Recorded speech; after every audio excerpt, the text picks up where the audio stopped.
तो 4.25 श्लोक।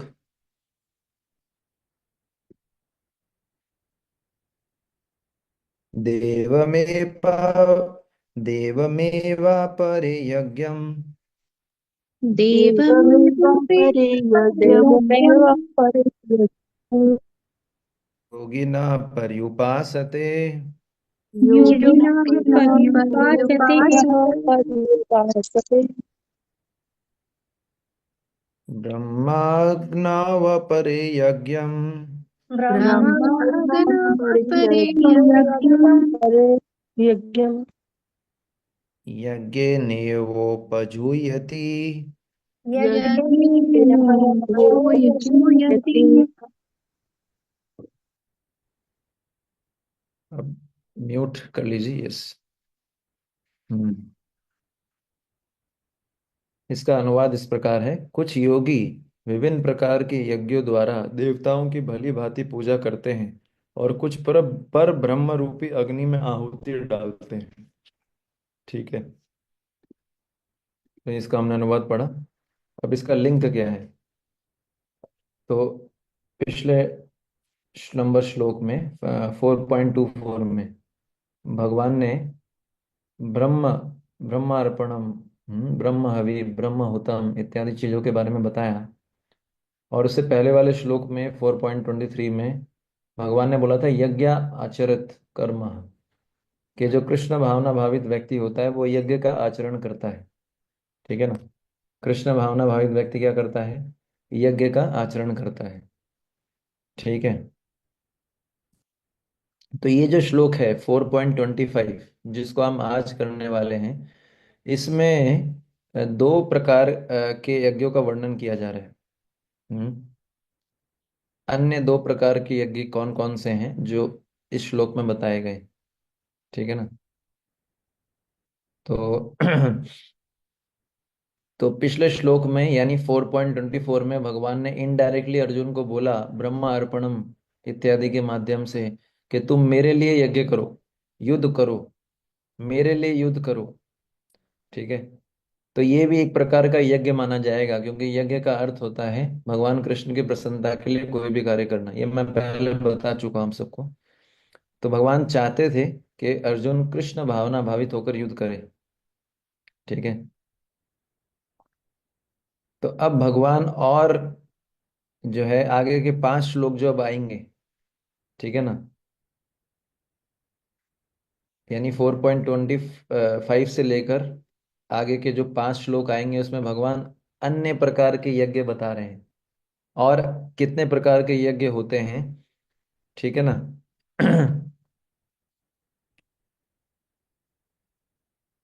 लेकिन अर्जुन को भगवान चाहते हैं कि अर्जुन आप केवल इन यज्ञों के बारे में सुनो। ठीक है ना। ये यज्ञ जो मैं अभी बताऊंगा, अब जो मैं यज्ञ बताऊंगा, ये भी कृष्ण भावना अमृत की अलग अलग विधियां हैं। ये भी ये यज्ञ भी भक्त लोग करते हैं, परंतु तुमको ये यज्ञ नहीं करने जो मैं तुमको बताने जा रहा हूं अभी। तुमको तो कौन सा यज्ञ करना है? जो मैंने 4.24 में बताया था। मतलब मेरे लिए युद्ध करना है। भगवान चाहते थे अर्जुन युद्ध करे, तो ये अर्जुन के लिए यज्ञ है। तो भगवान अर्जुन से क्या आशा रखते हैं? कि अर्जुन युद्ध करे। तो अब 4.25 से लेकर आगे के 5 श्लोकों में भगवान दूसरे तरह के यज्ञ बताएंगे जो भी भक्त करते हैं। पर अर्जुन के लिए ये यज्ञ भगवान जो है रेफर नहीं कर रहे हैं। अर्जुन के लिए भगवान बोल रहे हैं कि जो मैंने 4.24 में बताया था वही तुमको करना है, यानी युद्ध करना है। अब जो यज्ञ आएंगे आज के श्लोक से, जो हम यज्ञ के बारे में चर्चा करेंगे आज आज के श्लोक से आगे के 4 श्लोकों तक, जिन जिन तरह के यज्ञों का विवरण किया जाएगा, वो यज्ञ भी अलग अलग तरह के यज्ञ हैं। लेकिन उन यज्ञों को अर्जुन को नहीं करना है। अर्जुन को कौन सा यज्ञ करना है? भगवान कृष्ण की प्रसन्नता के लिए युद्ध रूपी कार्य करना है। समझ में आया? तो यहाँ पर भगवान बता रहे हैं देवम एव अपरे यज्ञम योगिनः पर्युपासते। तो क्या बोल रहे हैं? अन्य योगी गण देव यज्ञ की ही अच्छी प्रकार से उपासना करते हैं। देवम यज्ञम का अर्थ क्या है? देवम मतलब पर्टिकुलर देवता से संबंधित। ठीक है ना?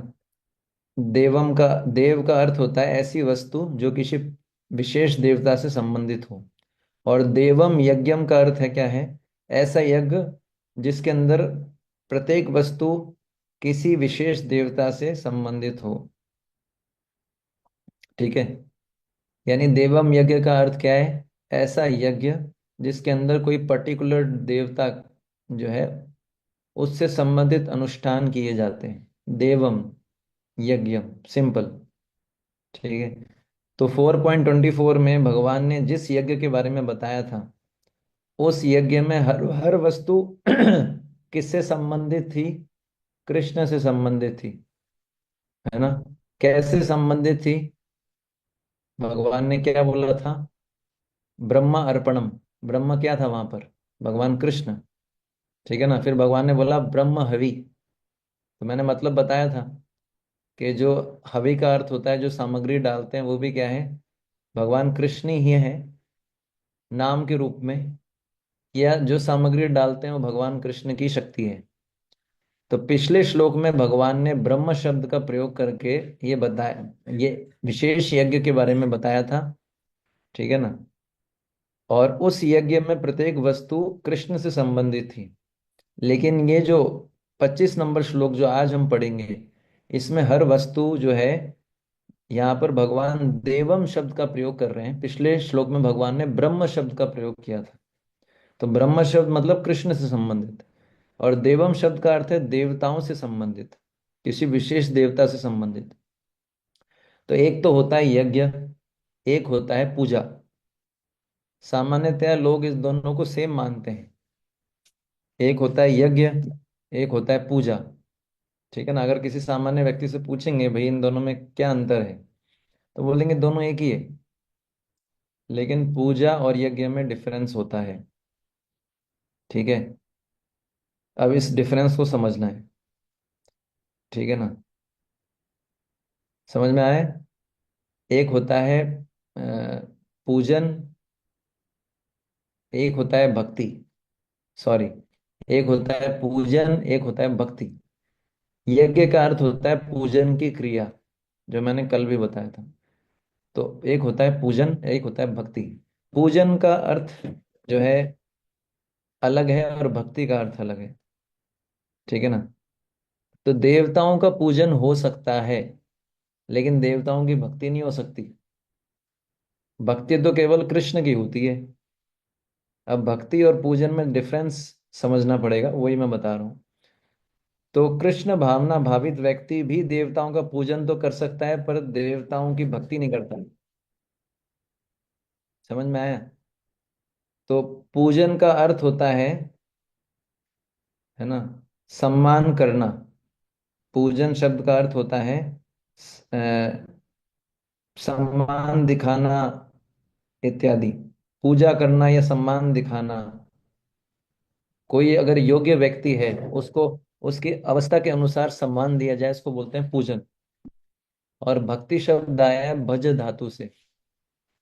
उसका अर्थ होता है प्रेम पूर्वक की गई सेवा। भक्ति का अर्थ है भज धातु से आया है, उसका अर्थ होता है प्रेम पूर्वक की गई सेवा। तो यहाँ पर बताया गया है, भगवान संकेत कर रहे हैं कि जो कृष्ण भावना भावित व्यक्ति होता है, वो देवताओं का पूजन तो कर सकता है, पर देवताओं की भक्ति नहीं करता। हम्म। तो आप बोलेंगे प्रभु जी के भक्तों को भी देवताओं के पास जाने की जरूरत होती है क्या? हम तो कृष्ण भक्त हैं। तो कृष्ण भावना भावित व्यक्ति देवताओं के पास जा सकता है, उनका पूजन कर सकता है, पर उसका लक्ष्य क्या होता है? कृष्ण की प्राप्ति। कृष्ण भक्ति में आगे कैसे बढ़े? यदि देवताओं की पूजा करके कृष्ण भक्ति में आगे बढ़ने के लिए कोई प्रयास करता है, तो ये गलत नहीं है। और ऐसे उदाहरण बताऊंगा मैं, ऐसे भक्त हुए हैं जिन्होंने देवताओं का पूजन किया है कृष्ण भक्ति में आगे बढ़ने के लिए। समझ में आया? तो अगर कृष्ण भावना भावित व्यक्ति, अगर भक्त किसी देवता की पूजा करता है, तो ये तब तक गलत नहीं है जब तक वो उस देवता से भौतिक कामना नहीं मांगता। अगर कोई भक्त देवताओं की पूजा करता है और उनसे भौतिक लाभ मांगता है वो गलत है। पर अगर कोई भक्त भगव देवताओं की पूजा करता है और उसका लक्ष्य है कि मैं कृष्ण भक्ति में आगे बढ़ूं, मुझे कृष्ण की प्राप्ति हो जाए, आप ऐसा आशीर्वाद दे, तो ये गलत नहीं है। समझ में आया? इसी को मैं समझाना चाहता हूँ। ठीक है ना? तो अगर कोई सम्माननीय व्यक्ति है या देवता की कोई व्यक्ति है, अगर वो किसी देवता की पूजा ना करे तो उसको अशिष्ट कहा जा सकता है। पर अगर वो कृष्ण की भक्ति ना करे तो उसकी बहुत निंदा की जाती है। अगर कोई व्यक्ति है वो किसी देवता की पूजा ना करे तो उसको अशिष्ट बोला जा सकता है, क्योंकि पूजा का अर्थ होता है सम्मान देना। अगर किसी योग्य व्यक्ति को सम्मान ना दिया जाए तो क्या बोला जाता है? अरे आपको मैनर्स नहीं है क्या? अरे आपको एटिकेट नहीं है क्या? आप शिष्ट नहीं है, सभ्य नहीं है। पर अगर कोई कृष्ण भक्ति ना करे तो उसकी तो बहुत निंदा की गई है। ठीक है ना? तो हर जीव जो है भगवान का अंश है। और हर जीव का स्वभाव है जीवेर स्वभाव जीवेर कृष्णेर नित्य दास। हम सब जीव हैं और हमारा क्या है? जीवेर स्वरूप है कृष्णेर नित्य दास। हमारा स्वभाव क्या है? सेवा करना। हम्म। तो यही है भजंती शब्द का अर्थ। भजंती भज या भक्ति शब्द का अर्थ है प्रेम पूर्वक सेवा।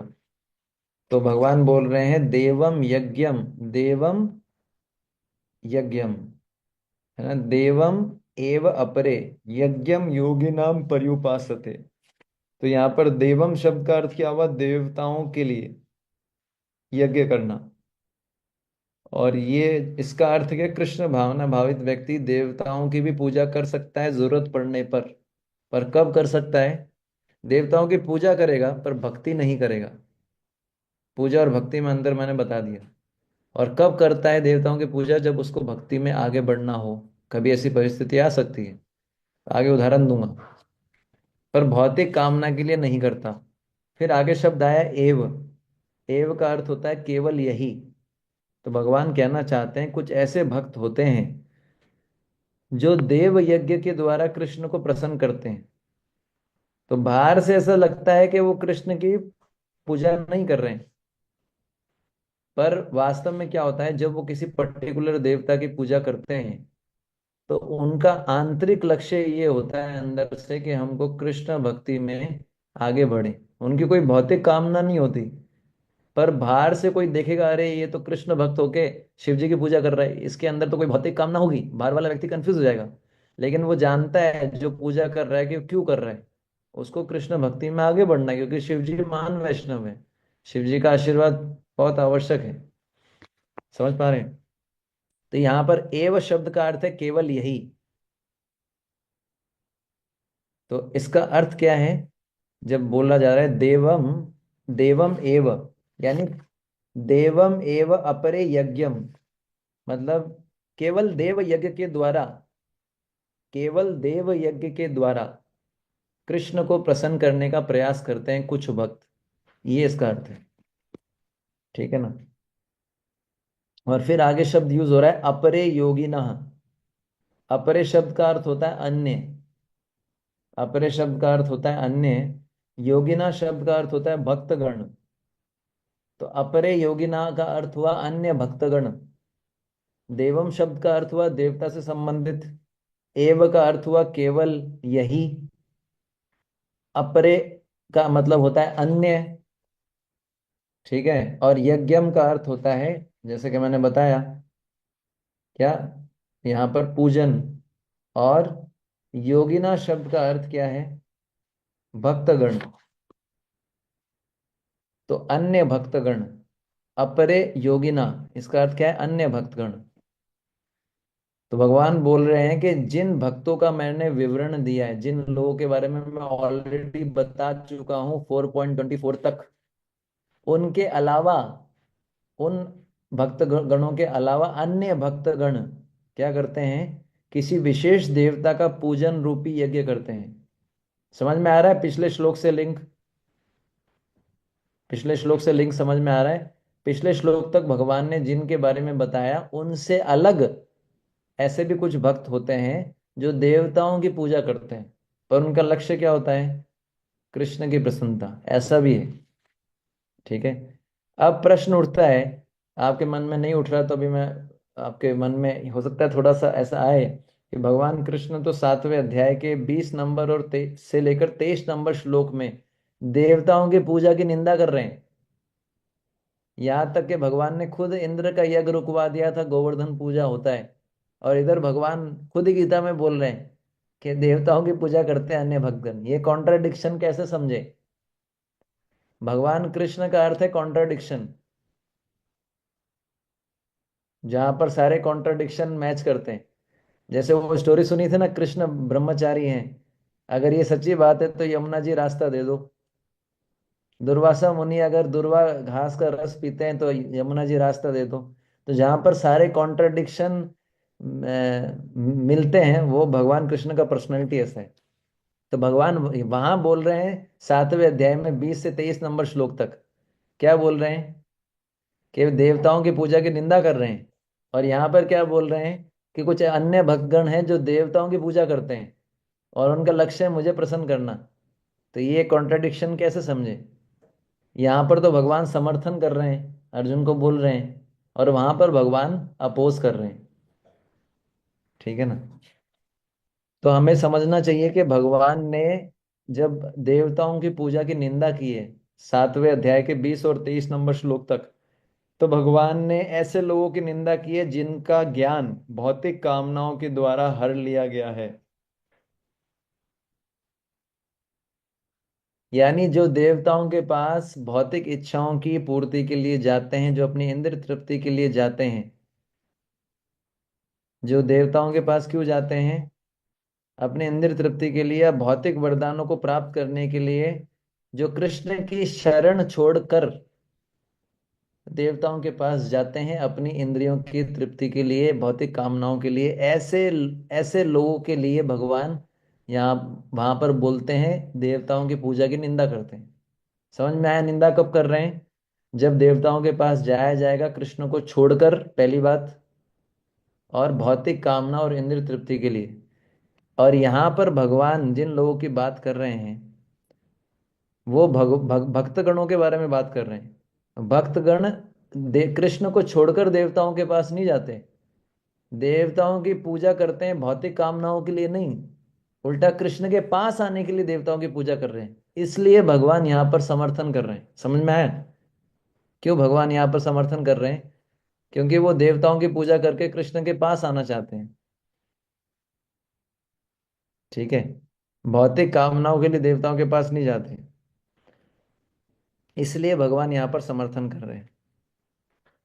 हम्म।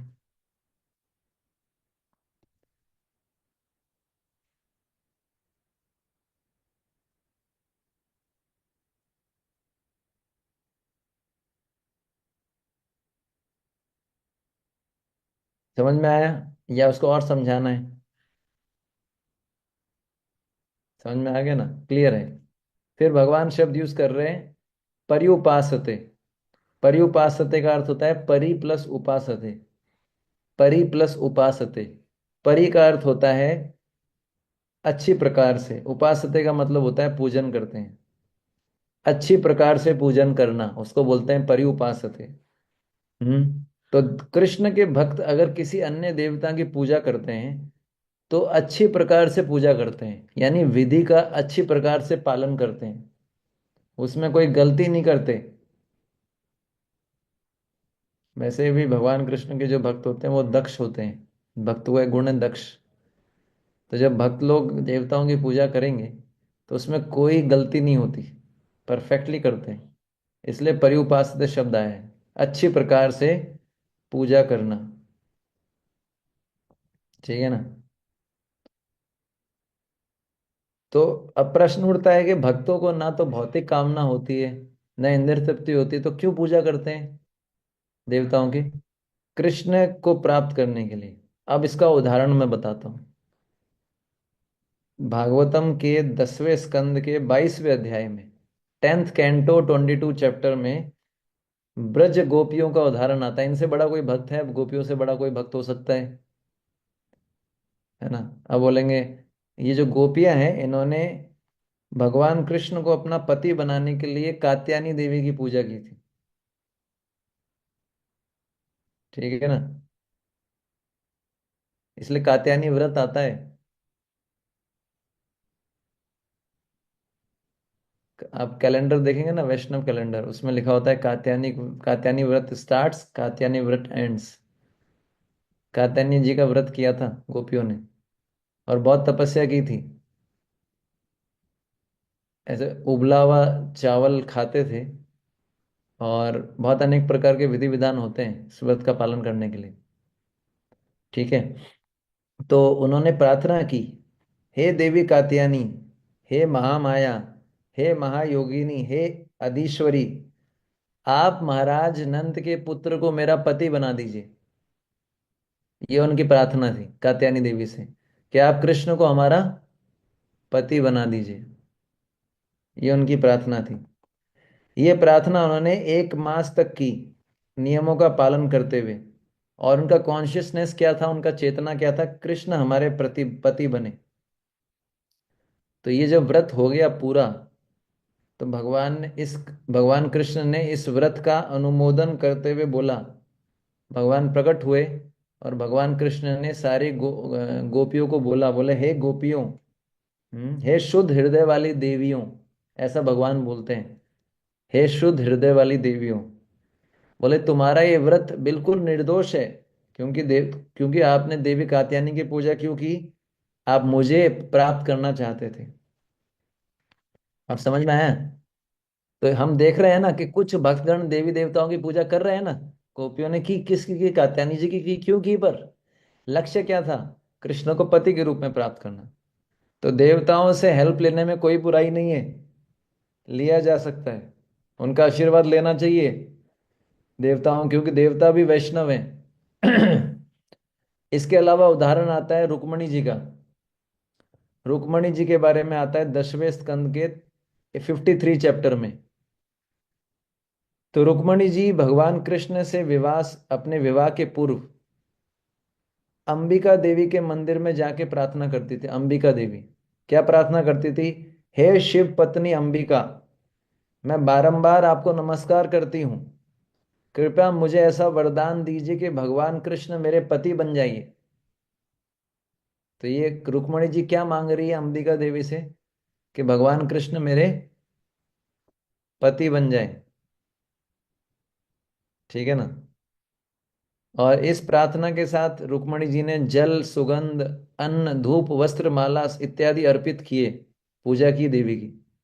तो इसलिए भगवान बोल रहे हैं कुछ योगी यानी कुछ भक्तगण होते हैं जो कृष्ण की प्राप्ति के लिए अन्य देवताओं का पूजन करते हैं। तो हमारे लिए सीखने के लिए ये है कि हम लोग भी, मेरा वॉइस रुक रहा है क्या? ओके। फोटो फोटो रुक रहा है, वीडियो रुक रहा है? नहीं प्रभु जी। रुक रहा है, पूरी वीडियो रुक रहा है आपका अभी। मैं वीडियो ऑफ कर लेता हूँ।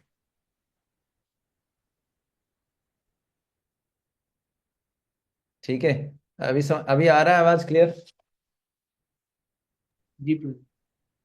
तो हम भी देवी देवताओं की मदद ले सकते हैं भगवान कृष्ण की भक्ति में आगे बढ़ने के लिए। इसलिए कभी आप किसी देवी देवता के मंदिर में जाते हैं तो उनको प्रणाम कर सकते हैं, उनसे आशीर्वाद ले सकते हैं कि हमको आशीर्वाद दीजिए कि हम कृष्ण भक्ति में आगे बढ़े। है ना? इसलिए देवी देवताओं का अपमान नहीं करना चाहिए, अरे ये तो शुद्ध, ये कहेंगे भक्त हैं, ये तो, हम तो कृष्ण भक्त हैं, हम इनके पास नहीं। ठीक है? उदाहरण ये मैंने आपको दिए। फिर भगवान बोलते हैं ब्रह्म अग्नो अपरे यज्ञम यज्ञेन एव उपजूयति। तो ब्रह्म अग्नो, पिछले श्लोक में भी आया था ना, ब्रह्म अग्नो। ठीक है? तो ब्रह्म अग्नो अपरे यज्ञम यज्ञेन एव उपजूयति, अर्थात अन्य योगी गण पर ब्रह्म रूपी अग्नि में यज्ञ के द्वारा यज्ञ का ही हवन करते हैं। इसका अर्थ थोड़ा समझना पड़ेगा, ध्यान से सुनना पड़ेगा। ठीक है।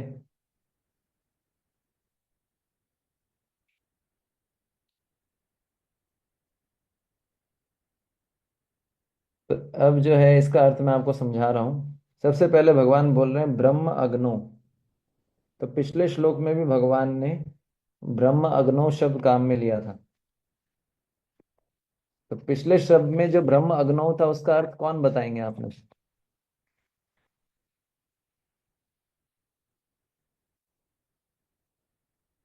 पेज पलट ली अपनी कॉपी के, पलट लिए, पलट लीजिए, कोई दिक्कत नहीं, क्या है, अभी तो चीटिंग कर सकते हैं। ब्रह्म ही अग्नि है। ब्रह्म ही अग्नि है, और दूसरा क्या था?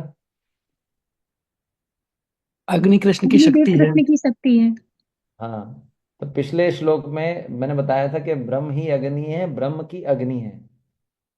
ठीक है ना? ब्रह्म ब्रह्म की अग्नि, या मतलब अल्टीमेटली मैंने बताया था कि अग्निदेव जो है भगवान कृष्ण की ही शक्ति हैं, भगवान का मुख है। और उसको इन्होंने, भगवान ने क्यों प्रकट किया? ताकि वो यज्ञ की आहुति को स्वीकार कर पाए। ये मैंने आपको डिटेल में बताया था।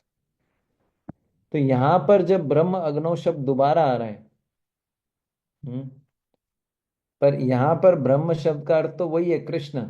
लेकिन अग्नौ शब्द का अर्थ यहाँ पर प्रत्यक्ष रूप से अग्नि ना होकर मानी हुई अग्नि है।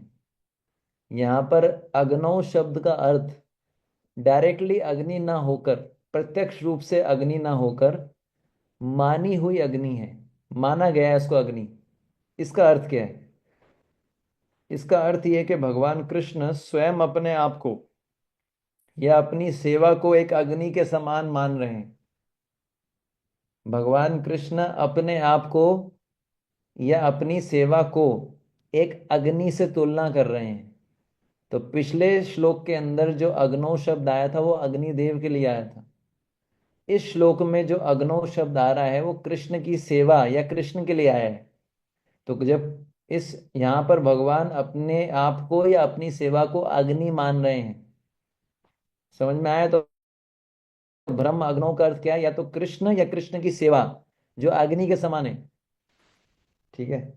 फिर आगे है यज्ञम यज्ञेन उपजूयवती। यज्ञ का, यज्ञ के द्वारा हवन करते हैं। यज्ञ का, यज्ञ के द्वारा हवन करते हैं।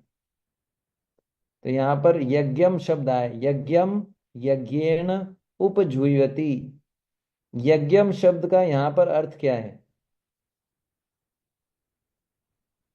यज्ञम शब्द का अर्थ है अन्य देवताओं की पूजा।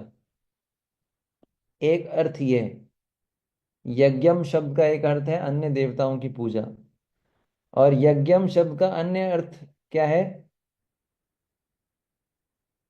यज्ञम शब्द का अन्य अर्थ है जो हम धार्मिक कृत्य नहीं करते, नित्य, जो नित्य हमारे नियम होते हैं ना, है ना, जो नियमित रूप से, जैसे संध्या वंदन करना, स्नान करना, पितरों की पूजा इत्यादि, इनको भी यज्ञम बोलते हैं। यज्ञम शब्द का एक अर्थ है देवताओं की पूजा। यज्ञम शब्द का दूसरा अर्थ है धार्मिक कृत्य जो नियमित रूप से या कभी कभी किए जाते हैं। जैसे कि संध्या वंदन, गायत्री करना, जैसे कि स्नान करना, पितरों की पूजा करना, इस ये यज्ञ में आता है। अब उसके आगे आया है यज्ञेन। यज्ञेन शब्द का सामान्य अर्थ क्या है? यज्ञ के द्वारा। ठीक है ना? यज्ञेन शब्द का सामान्य अर्थ क्या है? यज्ञ के द्वारा। पर यहाँ पर यज्ञ का अर्थ प्रत्यक्ष रूप से हवन क्रिया ना होकर कृष्ण की सेवा के लिए त्याग करना माना जाए। ठीक है ना? I am sorry Prabhu ji, please यज्ञेन का मतलब एक बार फिर से रिपीट कर दीजिए। हाँ। यज्ञेन शब्द का सामान्य अर्थ होता है यज्ञ के द्वारा, नॉर्मल मीनिंग है यज्ञ के द्वारा। यज्ञेन मतलब यज्ञ के द्वारा, यज्ञ के द्वारा। लेकिन यहाँ पर यज्ञेन शब्द का जो अर्थ है वो क्या है? प्रत्यक्ष रूप से हवन क्रिया ना होकर। हवन क्रिया जानते हैं, जो मैंने बताया था, यज्ञ कुंड में डालना, स्वाहा स्वाहा करना। ये ना होकर क्या है, हैं? इसको बोला गया है कृष्ण की सेवा के लिए त्याग करना। यहाँ पर यज्ञेन शब्द का अर्थ है कृष्ण की सेवा के लिए त्याग करना। जैसे मैंने बताया कि यहाँ पर अग्नौ शब्द का अर्थ अग्नि ना होकर कृष्ण की सेवा या कृष्ण है, वैसे ही यहाँ पर यज्ञेन शब्द का अर्थ हवन क्रिया ना होकर क्या है, कृष्ण की सेवा के लिए त्याग करना। और उपजूयति शब्द का अर्थ है क्या है, नष्ट करना। उपजूयति शब्द का अर्थ है यहाँ पर नष्ट करना। समझ में आया? मेरी आवाज क्लियर आ रही है? यस प्रभु जी। तो अगर इसको पूरा कंबाइन करें तो क्या होगा, ब्रह्म अग्नौ अपरे यज्ञम यज्ञेण उपजूयति। मैंने आपको ब्रह्म अग्नौ का अर्थ बताया, अपरे योगिना अपरे शब्द का अर्थ बताया, यज्ञ यज्ञेण उपजूयति का अर्थ बताया। तो इसका अर्थ क्या है कंबाइंड? इसका अर्थ यह है, इसका अर्थ यह है क्या, कुछ भक्तगण कृष्ण की सेवा में इतने अधिक आसक्त हो जाते हैं कि वे अपने नित्य धार्मिक अनुष्ठान को भी छोड़ देते हैं। समझ में आया? कुछ भक्त भगवान की सेवा में इतने आसक्त हो जाते हैं कि वे अपने नित्य धार्मिक अनुष्ठानों को छोड़ देते हैं।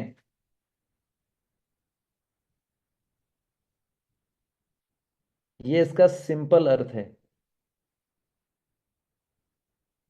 और इसका कॉम्प्लिकेटेड अर्थ यह है कि कृष्ण की सेवा रूपी अग्नि में, मैंने बताया था ना ब्रह्म अग्नों का अर्थ क्या है, कृष्ण की सेवा को अगर अग्नि के रूप में माना जाए, कृष्ण की सेवा रूपी अग्नि में सभी प्रकार के धार्मिक अनुष्ठानों का यज्ञ के द्वारा यानी कृष्ण की सेवा रूपी भावना के द्वारा हवन करते हैं या अर्थात त्याग करते हैं। समझ में आ रहा है कुछ? कहाँ कहाँ? सेकंड सेकंड वाला मीनिंग क्लियर नहीं है प्रभु जी। वो सेकंड वाला मीनिंग तो टेक्निक उसका मैंने पहले वाला जो बताया ना वही मीनिंग है। सेकंड वाला तो मैंने वर्ड टू वर्ड बता रहा हूँ, तो उससे कंफ्यूजन आता है, इसलिए मैंने बताया नहीं था, वो तो मैं ऐसे ही बता रहा हूँ। ओके प्रभु इसका जी। अर्थ क्या है, ब्रह्म अग्नौ अपरे यज्ञम यज्ञेन उपजूयति। अब मैं इसको थोड़ा दोबारा समझाता हूँ, उसको समझिए। यहाँ पर मैंने क्या बताया, कृष्ण की सेवा को ब्रह्म अग्नौ माना गया है, यानी कृष्ण की सेवा को अग्नि माना गया है। ठीक है, समझ में आया? और मैंने बताया था यज्ञेन शब्द का अर्थ क्या होता है, अनेक प्रकार के धार्मिक कृत्य जो नियमित रूप से या कभी कभी किए जाते हैं, जैसे गायत्री करना, स्नान करना, पितरों का पूजन। ठीक है ना? समझ में आया? तो जो भक्तगण होते हैं वो कृष्ण की सेवा रूपी अग्नि में, कृष्ण की सेवा रूपी अग्नि में, कृष्ण सेवा जो है उसको अगर अग्नि मान लिया जाए, कृष्ण की सेवा रूपी अग्नि में क्या करते हैं, सभी प्रकार के धार्मिक अनुष्ठानों का हम्म जितने प्रकार के धार्मिक अनुष्ठान है जो कृष्ण की सेवा के अलावा है, जैसे संध्या वंदन करना, स्नान करना, जैसे कि पितृ तर्पण करना, ये सब, इन सब को वो क्या करता है, कृष्ण की सेवा रूपी भावना के द्वारा त्याग कर देता है या हवन में डाल देता है। समझ में आ रहा है? यानी जो कुछ भक्तगण होते हैं कृष्ण की सेवा को इतना महत्व देते हैं, इतने आसक्त हो जाते हैं कृष्ण की सेवा के लिए कि बाकी सब उनके लिए कोई इंपॉर्टेंस नहीं रखता। बाकी कुछ उनके लिए ज्यादा इंपॉर्टेंस नहीं रखता। कुछ भक्तगण कृष्ण की सेवा में इतने आसक्त हो जाते हैं कि उनके लिए धार्मिक अनुष्ठान, अन्य सारे कर्तव्य जैसे संध्या वंदन, उसको वो ज्यादा महत्व नहीं देते।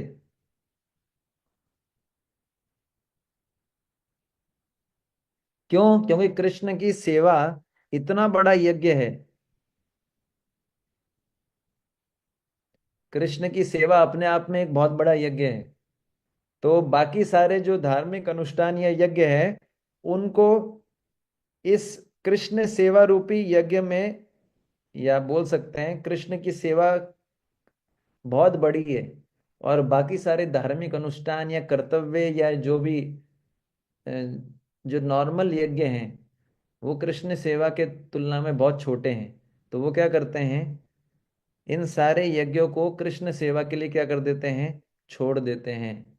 कृष्ण सेवा और बाकी सब चीजें एक तरफ और कृष्ण सेवा एक तरफ। कृष्ण की सेवा से कुछ भी चीज बड़ी नहीं है। किसी प्रकार का धार्मिक अनुष्ठान कृष्ण सेवा से बड़ा नहीं है। समझ में आया? इसलिए भगवान क्या बोले गीता के 18वें अध्याय के 66वें श्लोक में, क्या बोले? सर्वधर्मान परित्यज्य यही वाला ना प्रभु जी?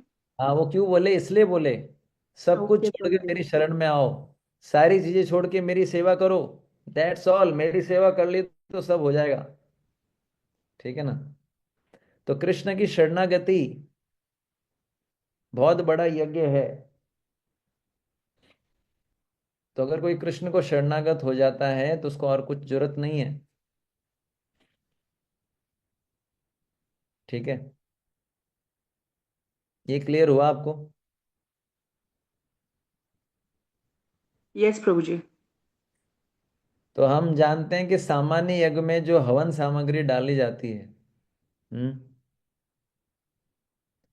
वो क्या होती है? तिल, जौ, घी। ये मैंने पहले बताया था, जिसको हवी बोलते हैं। तो यहाँ पर भगवान बताना चाहते हैं, यहाँ पर जो हवन सामग्री क्या है, बाकी सारे छोटे छोटे यज्ञ हैं। यहाँ पर हवन सामग्री क्या है? अन्य सारे धार्मिक कर्तव्य और यज्ञ।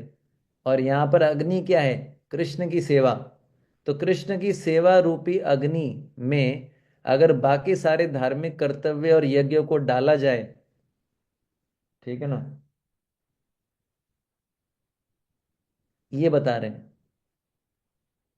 तो अगर अग्नि में कोई चीज को डाला जाता है, जलाया जाता है, तो वह वस्तु सदा के लिए नष्ट हो जाती है और कभी प्राप्त होती है वापस? नहीं होती। तो कुछ भक्त ऐसे होते हैं जो कृष्ण की सेवा में अपना संपूर्ण जीवन लगा देते हैं और अन्य धार्मिक अनुष्ठानों को त्याग देते हैं। तो मैंने बताया था यहाँ पर अपरे शब्द के बारे में बताया था। अन्य भक्तगण, अपरे योगिना का अर्थ बताया था अन्य भक्तगण। पर दूसरे लाइन के अंदर फिर से अपरे शब्द आ रहे हैं। पहले लाइन के अंदर आया था अपरे योगिना, मैंने उसका अर्थ बताया था अन्य भक्तगण। दूसरी लाइन में फिर से अपरे शब्द आ रहा है। लेकिन यहां पर भगवान केवल अपरे शब्द का ही प्रयोग कर रहे हैं। पहली लाइन में क्या किया था? अपरे योगिना किया था ना। पहली लाइन में अपरे योगिना, दूसरी लाइन में केवल अपरे शब्द का प्रयोग कर रहे हैं। ठीक है?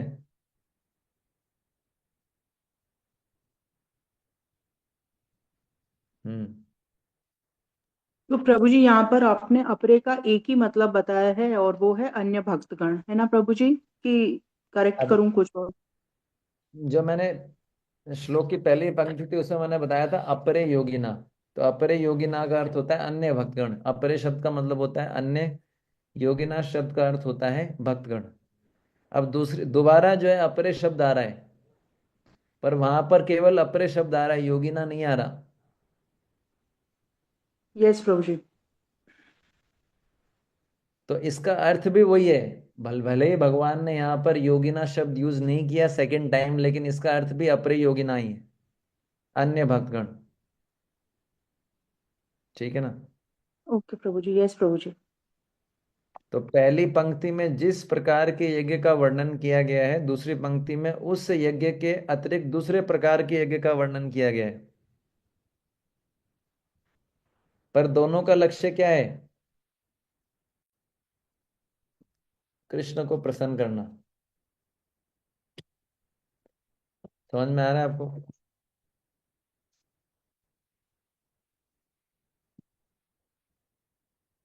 पहली पंक्ति में जो यज्ञ का वर्णन किया था, देवताओं की पूजा के बारे में बताया गया था।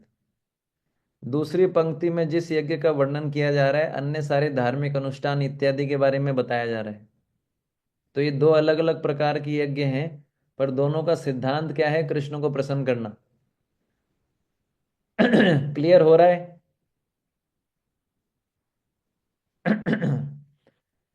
क्लियर हो रहा है ना आप सबको? यस प्रभु जी।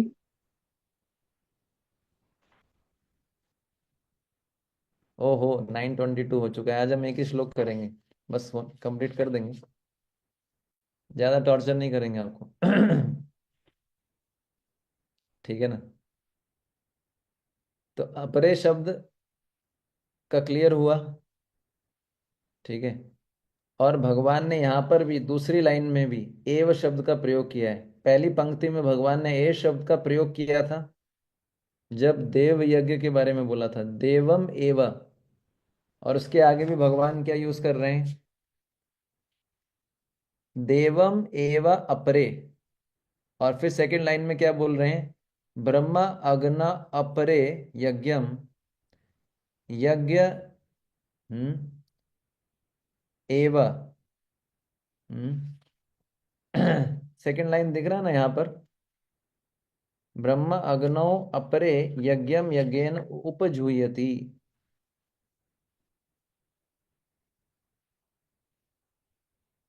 ब्रह्म अग्न एव, यहाँ पर भी भगवान एव शब्द का प्रयोग कर रहे हैं सेकंड लाइन में। पहली लाइन में भी एव शब्द आया था देवम एव, और सेकंड लाइन में भी एव शब्द आ रहा है ब्रह्म अग्न एव अपरे। तो एव शब्द का अर्थ क्या है, जैसे कि पहली लाइन में था। हम्म पहले लाइन में एव शब्द का अर्थ था केवल यही। ठीक है।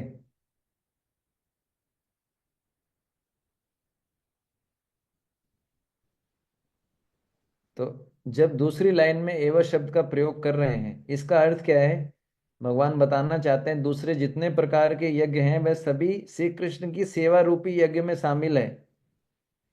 अगर कोई कृष्ण की सेवा करता है, इसका मतलब बाकी सारे यज्ञ उसने अपने आप कर लिए हैं। अगर कोई कृष्ण की सेवा कर रहा है, उसने अन्य प्रकार के यज्ञ कर लिए हैं।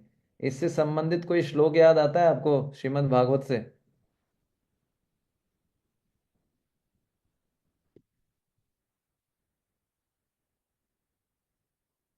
आप सब शास्त्री हैं, शास्त्री भक्ति शास्त्री मतलब। रोज ये अभी बने नहीं है हम लोग,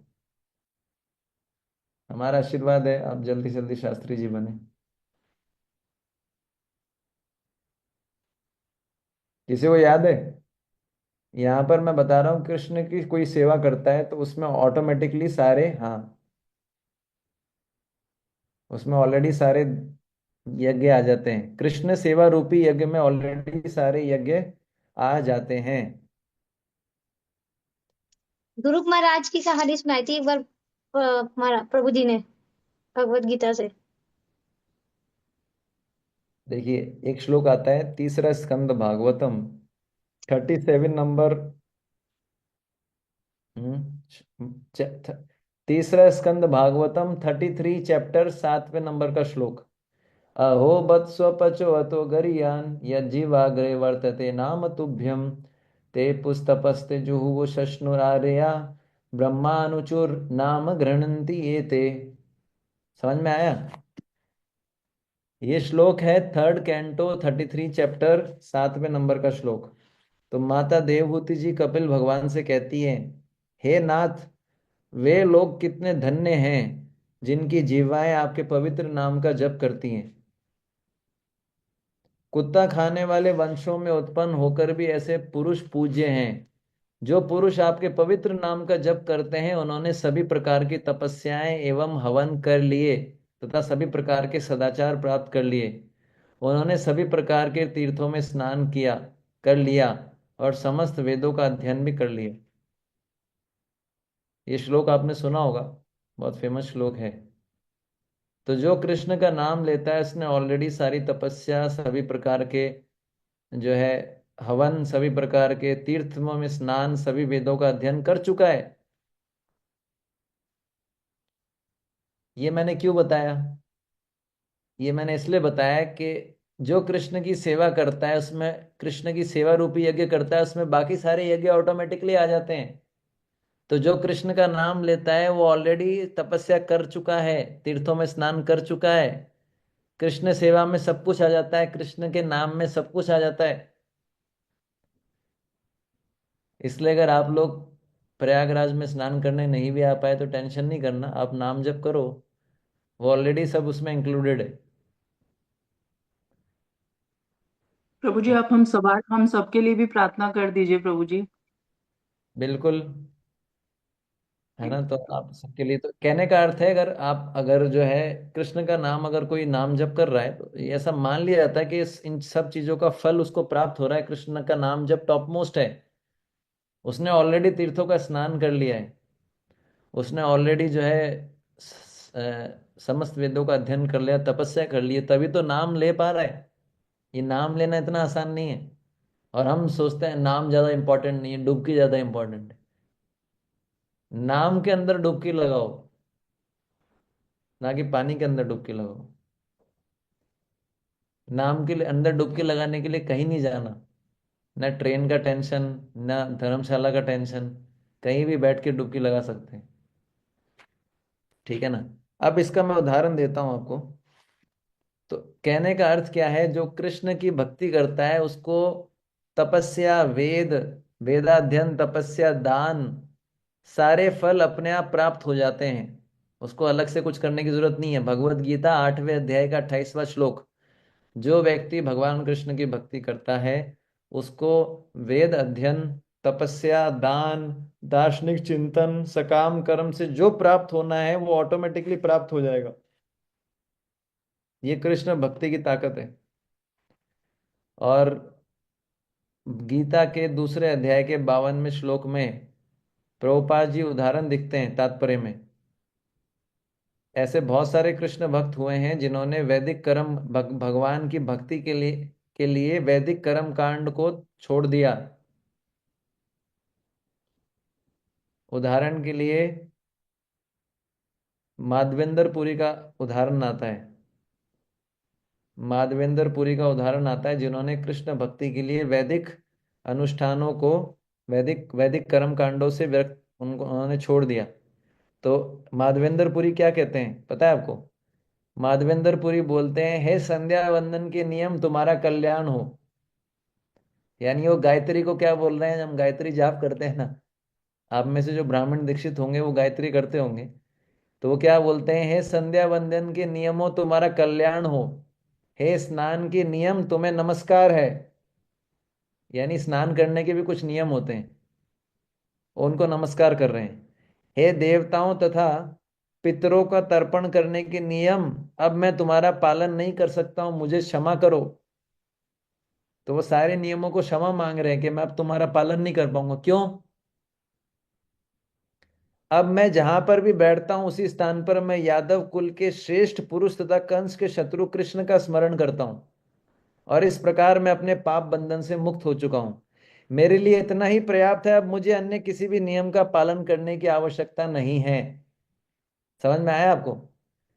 जो उच्च श्रेणी के भक्त होते हैं भक्ति में, उनको किसी भी प्रकार का वैदिक अनुष्ठान पालन करने की जरूरत नहीं है, क्योंकि वो उच्च श्रेणी के भक्त हैं, कृष्ण का निरंतर स्मरण करते हैं। जो कृष्ण का निरंतर स्मरण करता है वो शुद्ध हो चुका होता है। Always remember Krishna, never forget Krishna. सबसे बड़ा नियम भक्ति का ये है, हमेशा कृष्ण का स्मरण करें, कभी भूले नहीं। तो वो ऑलरेडी ये कर रहे होते हैं। तो जब सबसे बड़ा नियम पालन कर रहे हैं तो बाकी नियम पालन करने से, नहीं करने से उनका कोई फर्क नहीं होता।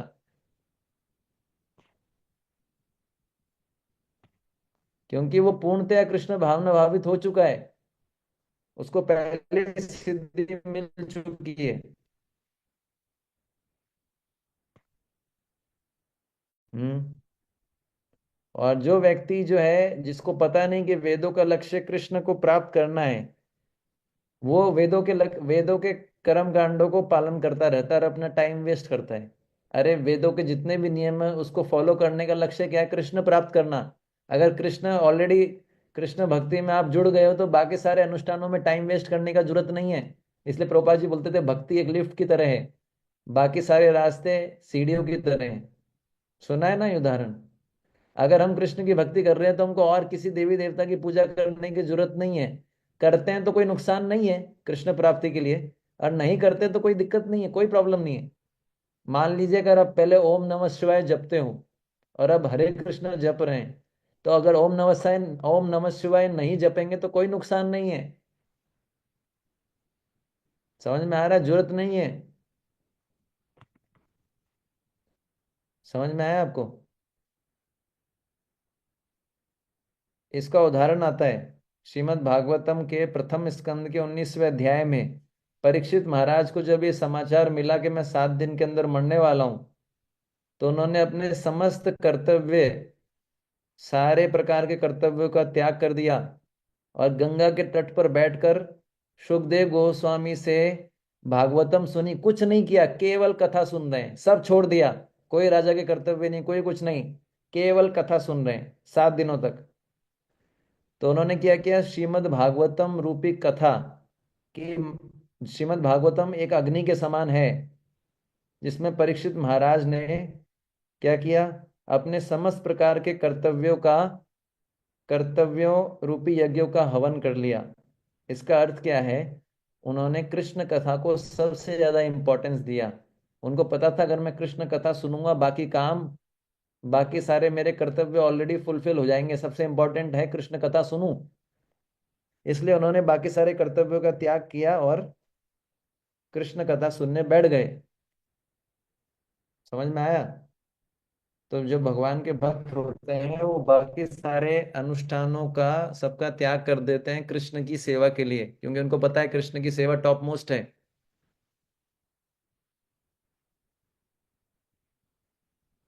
ठीक है। प्रभु जी, ये हाँ। जो संध्या आरती मंगला आरती जो भी करते हैं, ये भी तो भगवान की सेवा ही है। संध्या आरती नहीं, संध्या वंदन। हाँ, संध्या आरती की बात नहीं की, संध्या वंदन मतलब गायत्री। हाँ, तो हमको त्याग नहीं करनी है अभी, हम पूर्णतः कृष्ण भावना भावित नहीं है, हम माधवेंद्र पुरी की स्थिति में नहीं है।